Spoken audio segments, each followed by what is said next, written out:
Well, hello, and welcome to a new podcast. I've got the house to myself today, which is why my voice is raised. And you know what? I am super pumped for this podcast. Hello, and welcome, sickos. Sensory Stars, you may know me as Kirsty McQueen, you may know me as, or just a sicko, that does podcasts. Anyway, I'm Sensory Stars. It's a pleasure to virtually meet you if you are listening to this podcast. I do appreciate all the love and support that everybody gives me on this podcast. And I hope you are having a lovely afternoon. It is a fine evening here.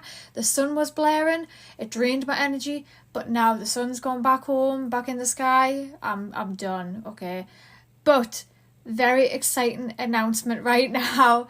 So if you don't know where I'm from, a lot of people were questioning where I was from. I'm from the UK, United Kingdom. I'm from Newcastle.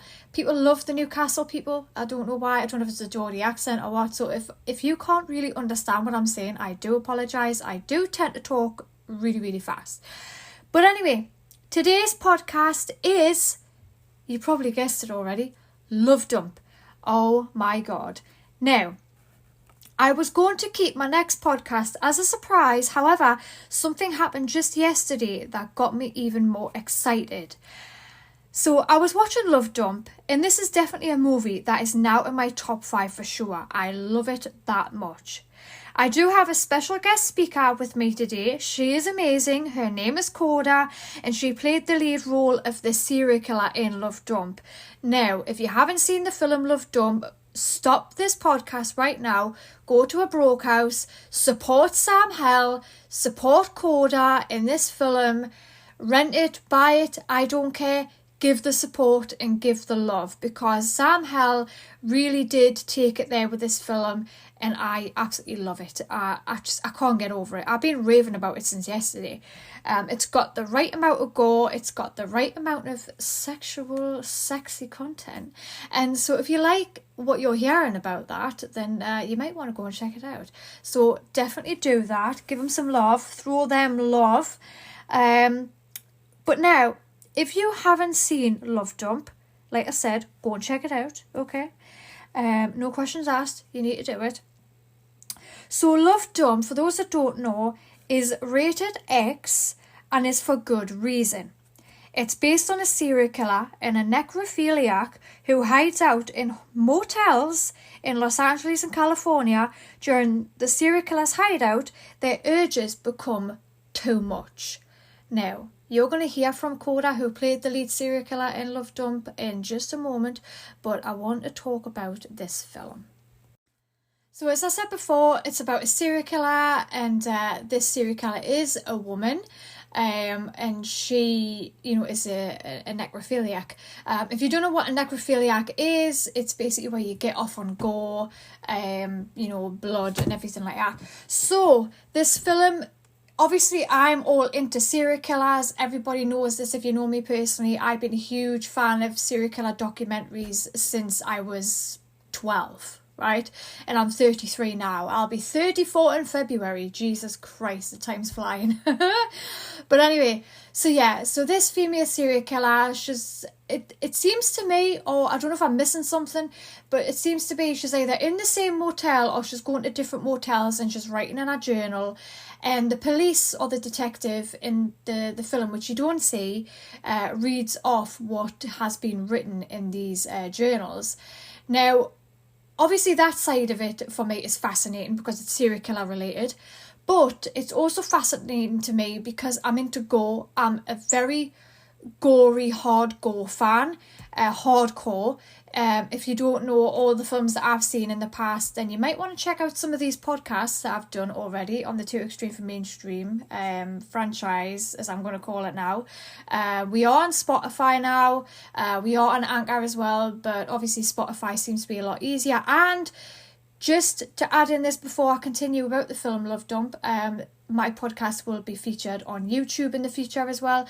So if you don't want to miss that out, but you want to support my channel, you want to support what I'm doing here on Too Extreme for Mainstream, then I will announce my YouTube page on all of my social media platforms. I will announce all of my social media at the end, and also Coda's social media as well, so you can check her out, and SamHel's social.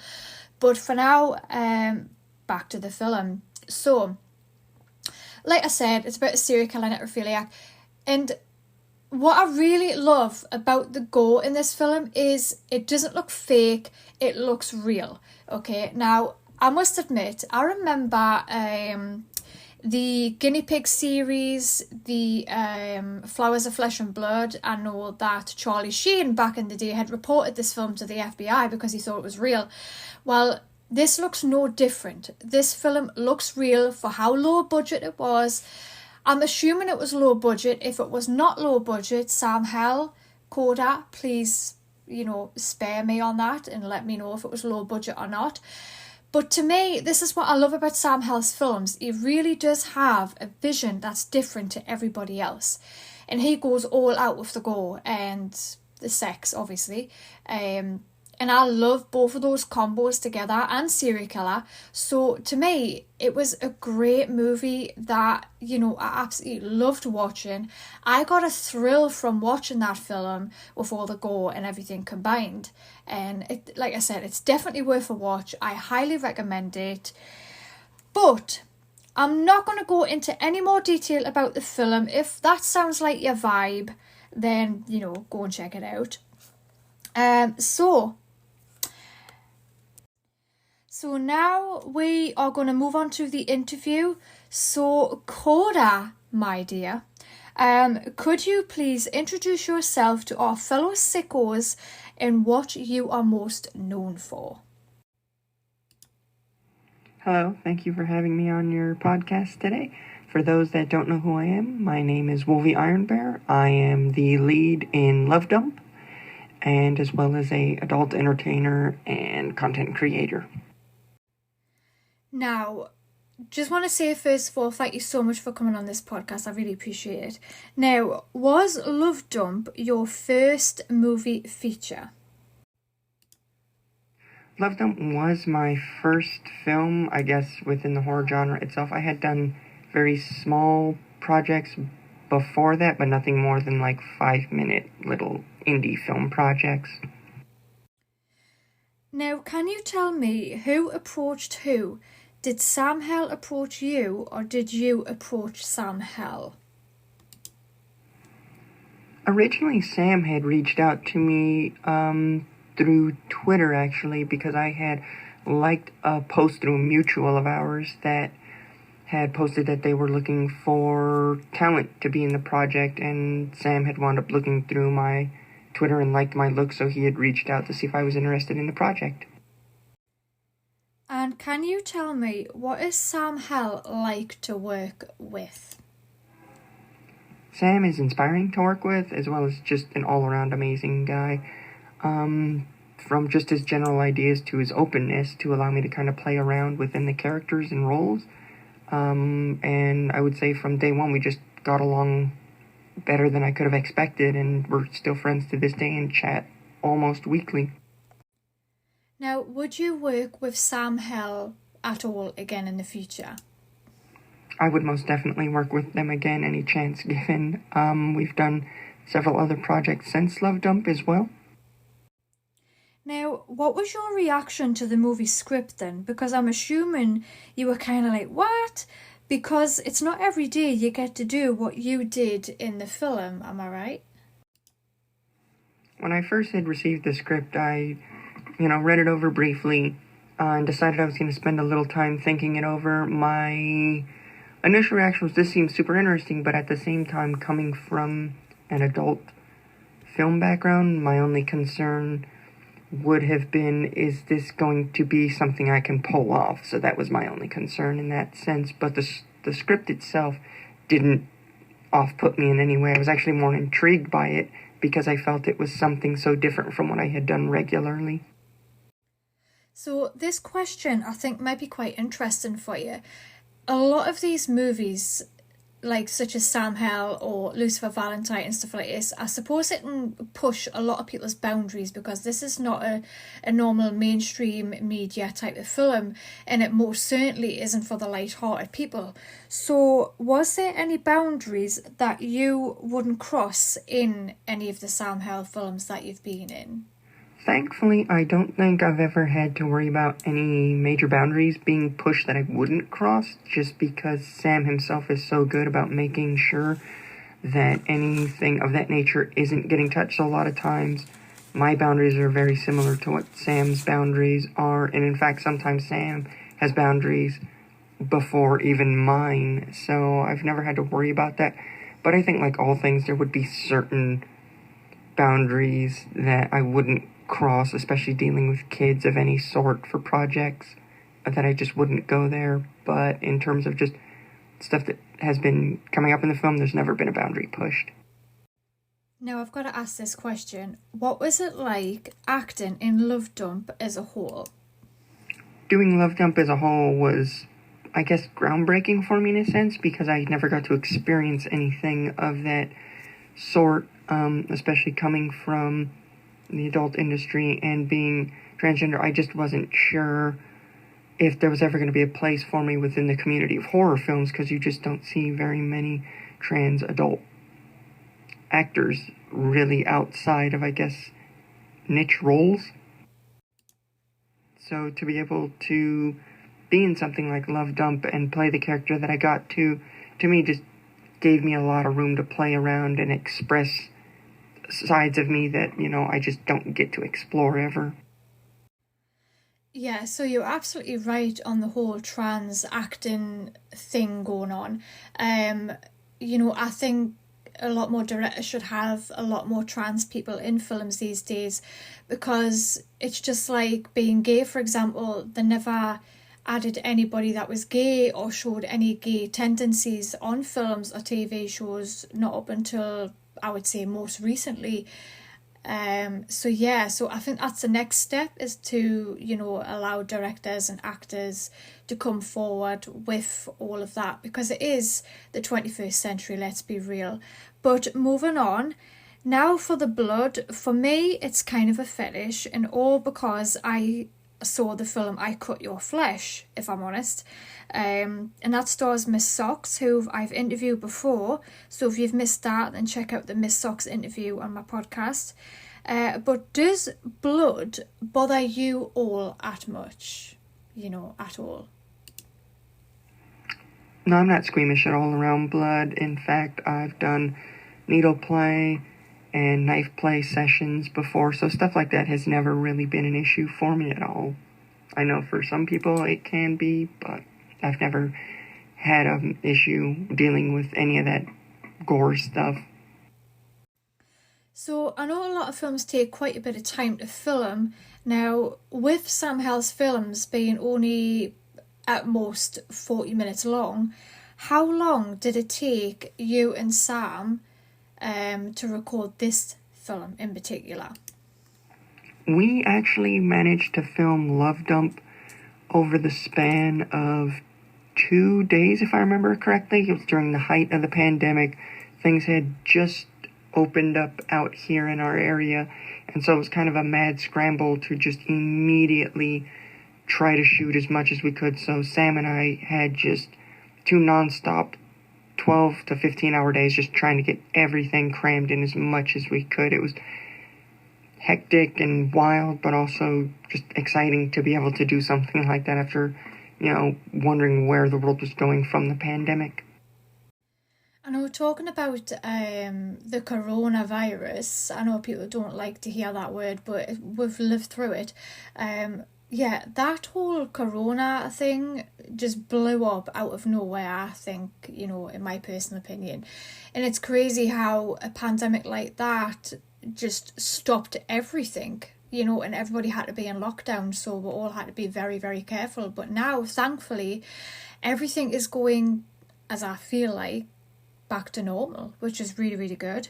Now, when it comes to these types of films also, Was there anything at all that you weren't comfortable with that you might have, agreed to later?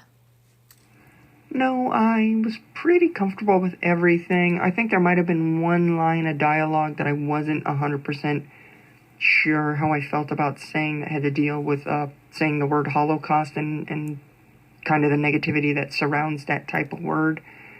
So I had my apprehensive moments, but I had faith in Sam's scripting for the word and felt comfortable enough once I had done the project and kind of seen where it was going that I was like, okay, it makes sense within what's being said in the dialogue.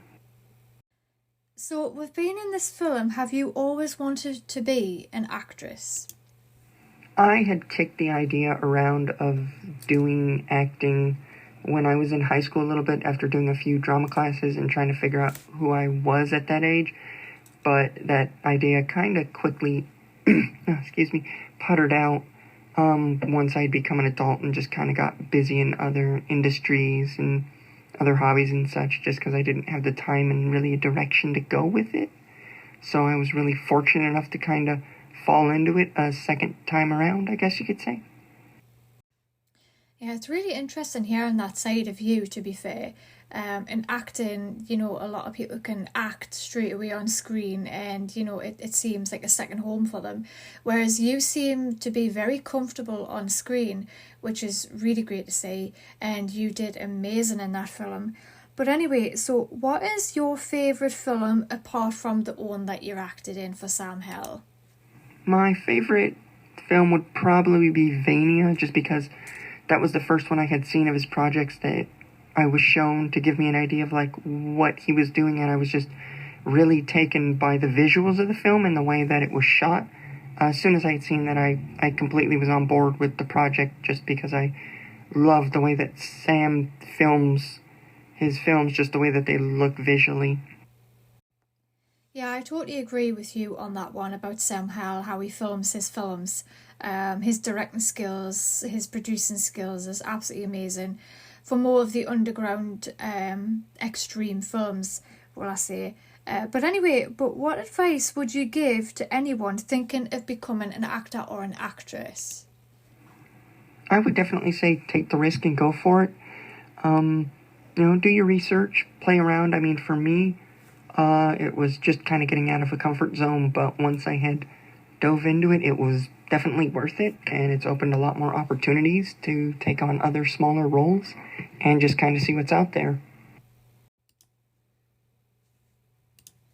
I firmly believe that, you really only get one shot at kind of doing things, so you might as well take every opportunity that you can. So if acting is something that you are considering or very passionate about, you don't lose anything by trying, As the saying goes, you miss 100% of the shots you don't take, and I definitely believe that if you want to try acting, it will not hurt you in any to go for it.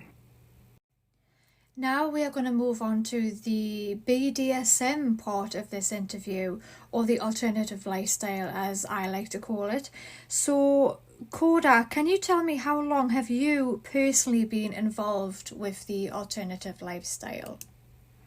I got involved in the alternative scene at about 18. Yeah, pretty much I think once I turned 18, I joined FetLife, started browsing around on Craigslist and things like that. So the alternative lifestyle has always been something that I was into, not just dressing, but being a part of the community. So you are kind of like me when it comes to the alternative lifestyle. I have been in the lifestyle myself since I was 18, and I started as submissive and I topped from the bottom when I was 20, and I've been solely a dome or a female dominant ever since I was 20, and I am now 33, so I live that lifestyle myself. So what role or roles would you consider yourself? I consider myself a switch-leaning dom, so most of the time I will just default to being dominant. However, I am fully capable and enjoy playing the role of a switch to fill in those roles that are needed. But yeah, I guess, for the most part, I just consider myself switch, but I definitely have a more dom-leaning perspective. So I have a question that could help potentially a lot of people that's listening to this podcast right now. And the reason I'm going to ask this is because there's a lot of people out there that have come across this alternative lifestyle, mostly due to 50 Shades, and they don't really know how to open up about it. They don't really know how to talk about it. They don't even know how to get into it. So what advice would you give to anyone about opening up about their sexuality? When it comes to open up about your sexuality, I would say that's the best thing you can do for yourself, because your sexuality is so closely tied and innate experience to only you that you really close yourself off by hiding so much of that, and just the amount of anxiety and stress that can build up for people. And at the end of the day, you're the one that has to, deal with these things. So the best thing you can do for yourself is to just be open and honest about it. You will lose nothing for it, and those that judge you for it, you wouldn't want in your life to begin with, because they're only holding you back. They're not wanting the best experiences for you. Talking about that last question and answer that you give, Coda, I will give someone a film which I think, if you are interested in this lifestyle and exploring your sexuality in the BDSM form or whatever form that you think, definitely check out the film S&M Judge. It is in a different language, but that is definitely a fantastic film, especially because it's about a judge and a wife, and the wife really wants to express her sexuality in the BDSM form, and her husband doesn't really understand that, but then he learns to understand that, and then he becomes a big fan of it himself. So definitely check out the S&M Judge for sure. So Coda, you say that you're transgender. What advice would you give to those that want to maybe explore transitioning? The biggest advice I can give somebody when it comes to that stuff is do your research, and definitely realize that how you choose to define yourself now may not be how you choose to define yourself 5 years, 10 years, however many time has passed down the road, because, sexuality generally is kind of liquid at times. So just, give yourself room to grow would be my biggest advice. And what advice would you give to anyone about meeting other people to explore their sexuality? Definitely always practice safe sex protocols, making sure that you're tested, your partners are tested, talk about everything you're both comfortable with beforehand would be probably the biggest advice between safe sex practice and just talking things out in advance so that you both are on the same page. Exactly, I couldn't agree more. Please make it consensual. So what is your favourite films and why? I always felt I had kind of a weird taste in movies because I grew up with parents that were older, so some of my favorite movies do fall into that much older category, as well as some of the newer stuff. So some of my favorite movies would be 13th Warrior, Hellboy,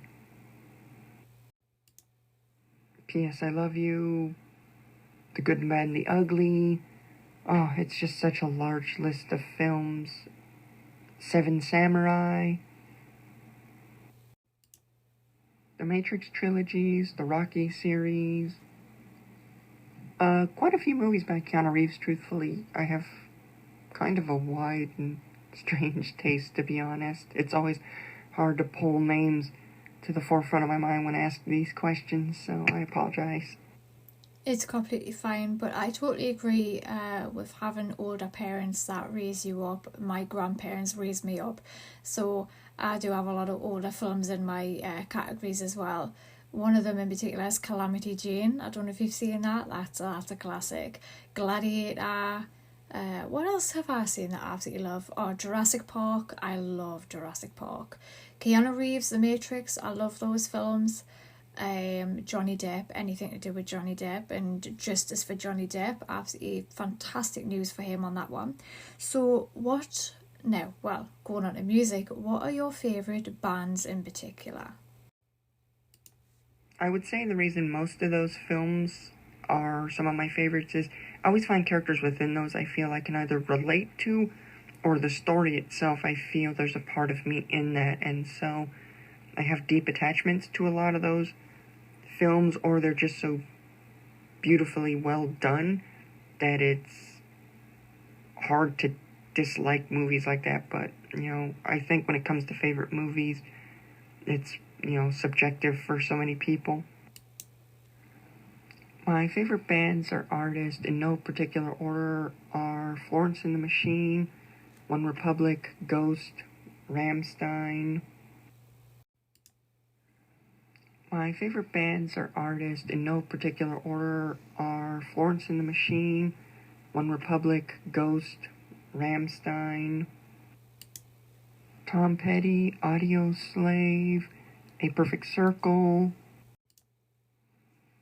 I'm just so bad when it comes to thinking of names when I'm put on the spot like that. I apologize again. It's completely fine. But I'm like you when it comes to music as well. I'm always put on the spot.